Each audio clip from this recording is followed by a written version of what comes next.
ABS-CBN News ay maging reporter covering the police beat. Pero ang oras ko, pinakamasamang oras. Sapagkat ako'y nag-aaral sa araw, dahil sa Padre Paula, sa gabi ang assignment ko. Lahat ng mga krimen na nangyayari alas 9 ng gabi hanggang madaling araw. Kaya laman ako ng morgue, laman ako ng emergency room, at laman ako ng presinto. Fred Lim was already a rising star during that day. Wala kang makikitang professional police officer na katulad ni Fred Lim. Nirerespeto ng kanyang kapwa police at ang kapulisan ay nasa likod niya at kinatatakutan at nanginginig ang mga masasamang loob. He knew how to do his job, but he had a heart. Hindi ko akalain nung ako reporter lang na balang araw itong si Fred Lim, itong si Dirty Harry ay magiging kasama ko sa paglilingkod sa gobyerno. Kaya nung kami magkasama sa kabinete, kami ay mayroong dalawang assignment na ang pinagtutunan ay ang seguridad ng ating bansa, internal and external, and he was then Secretary of Interior and Local Governance, and I was Secretary of National Defense. It was one of the best choices in terms of cabinet relationships. We had no problems working with Fred Lim because I knew at the core of this man, sa kaibuturan ng kanyang puso at sa kanyang pag-iisip, the core values of Fred Lim.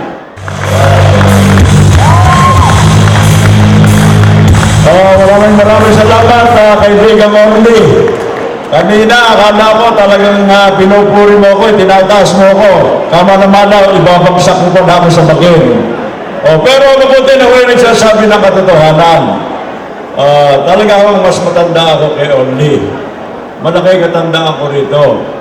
Pero ako, umahanga kay Orly. Dahil, baka nakalimutan na ninyo, pareho kaming mga cabinet member ni Erap kasama si Marrojas.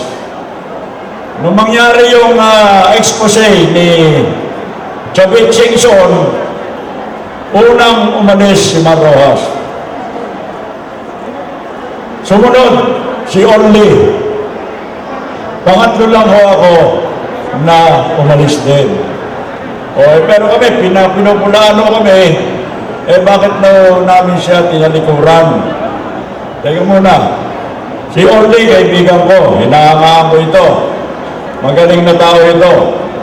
Professional. Pero, at saka si General Cuadra, nandito. Magaling na general sa PCINP. Pag nabalitaan ko na si General Cuadra at si Orly ay nang-hold up ng bangko o nang-re-rape ng mga babae o lahat ng kawalang yan ginagawa, kailangan bang maging kaibigan pa nila ako? Lalayo na ako. Dahil pag ako nanatiling kaibigan nila, sasabihin, pati ko rapist, pati ko hold-upper. Kaya yun ang dahilan, kaya kami lumayo. Noong araw, di namin alam, kala namin matino eh. Imbitahan kami, member ng cabinet. Nagulat kami nung mag-expose si Chavit Singson. Na napatunayan naman, hindi ba? Hindi naman salita lang. Nakonvict siya. Wala na yun.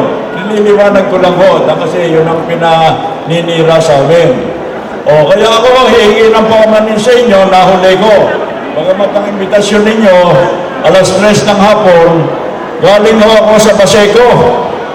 Pinagdiriwang ho yung Santo Niño doon at may misa at may prosesyon. Hindi na ako sumali sa prosesyon at tumuloy na ako dito, kaya ako nahuli.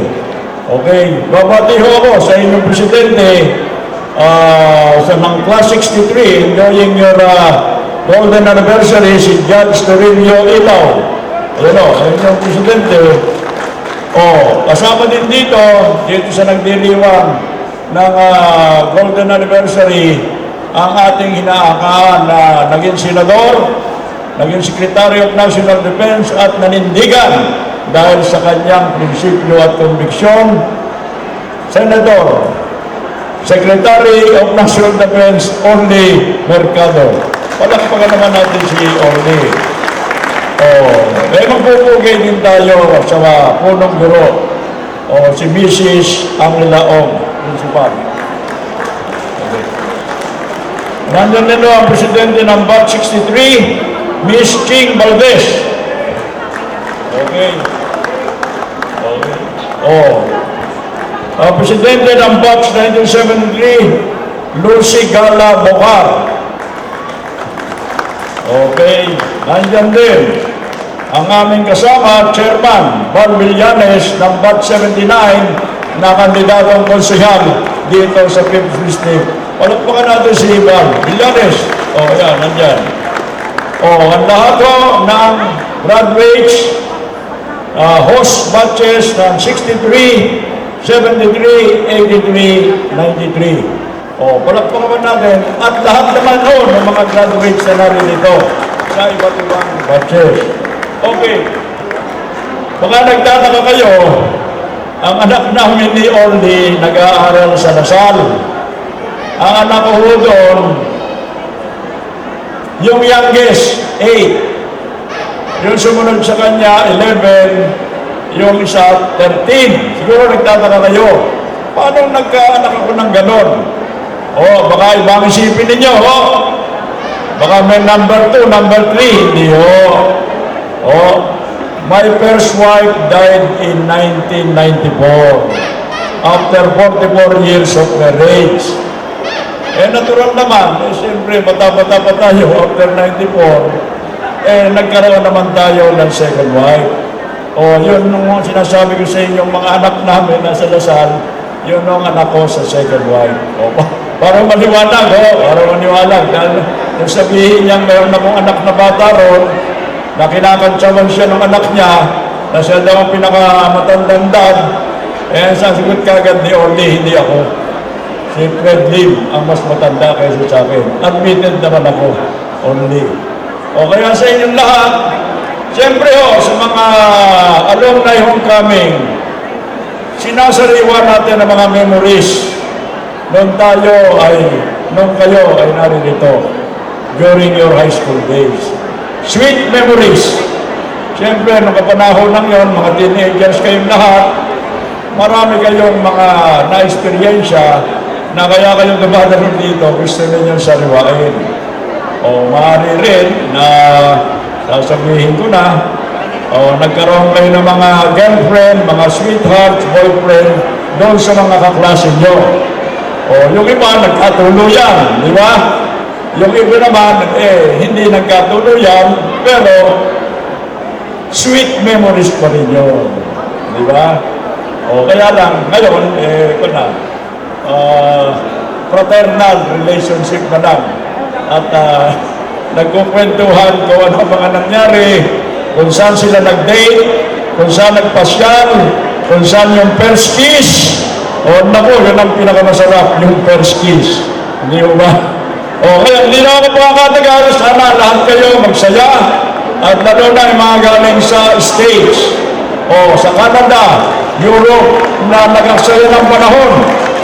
Bumastos, pumunta dito para magkasama-sama lang kayo. Yan ang ating pinaglalaban. Kinakailangan magmahalan, maging magkaibigan, magkaisa, magkatulong-tulong tayo, magkasama-sama para hindi lang sa lungsod ng Maynila, hindi lang sa ating eskwelahan, kung hindi sa buong bansa. More power to you, to each and every one of you, and may you reap the success you deserve. Thank you very much. Thank you very much, Honorable Alfredo Mayor Lim, for that wonderful, inspiring message. At yun, Mayor, actually po, ang tatay ko under your command during the Santa Ana days, Paulino Gala. po, at nakipagbarilan pa po yun, ang tapang-tapang niyo talaga. I can vouch for that. Because nagkaroon po ng medal yung tatay ko. May awarding pa sa Film Life noon. Under your command during the Santa Ana days, there was a shootout of the criminals, and wow, the bravery of Mayor Lim. I can vouch for that. Let's give a big round of applause for Mayor Alfredo Lim. Okay. While we are preparing for the Games 1993, meron po tayong kasiyahan, mga games, production numbers. Meron po naman sorpresa, ang golden syempre golden boy. Diba? Sino magsasabing senior citizen, junior citizen pa lang siguro to. Okay? Without further ado, let's welcome Ernie of batch 1963. And for someone else, but not for me. All I was out to get me. That's the way it seems. Disappointment haunted on my dreams. And then I saw her face. Now I'm a believer. Not a trace. Hooked out of my mind. I'm in love. I'm a believer. I believe if I try. I thought love was more or less a give and take. But seems the more I give, the less I got. What's the use in trying? All you get is pain. When I needed sunshine, I got rain. And then I saw her face. Now I'm a believer. Not a trace, hooked out of my mind. I'm in love. I'm a believer. I can leave her with my cry. Ha! It needs to be on me. On me.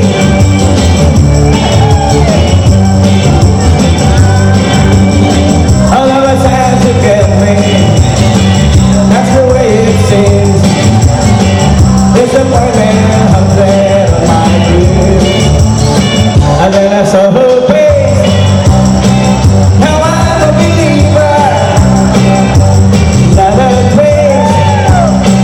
Hooked out of my mind. I'm in love.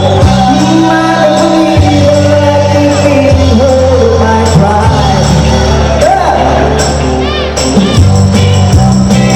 Now I'm a believer. Not a trace. I'm out of my mind. Yeah, I'm a believer. Yes, I'm a believer.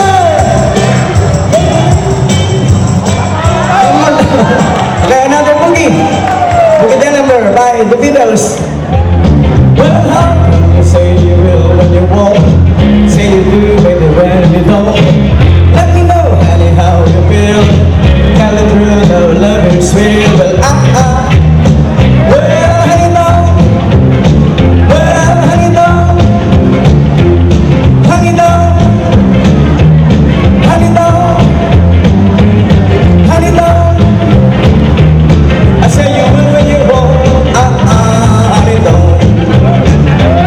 Well, I love you, baby, I love to know.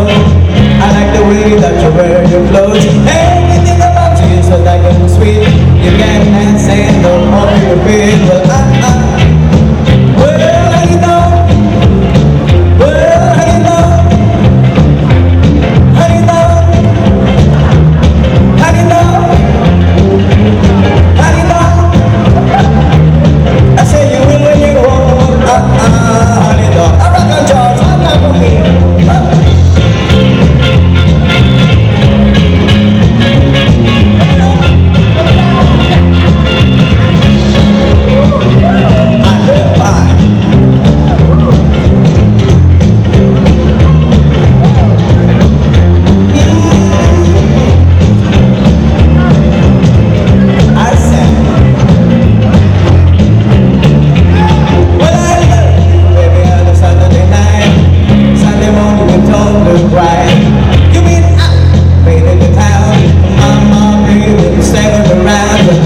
see.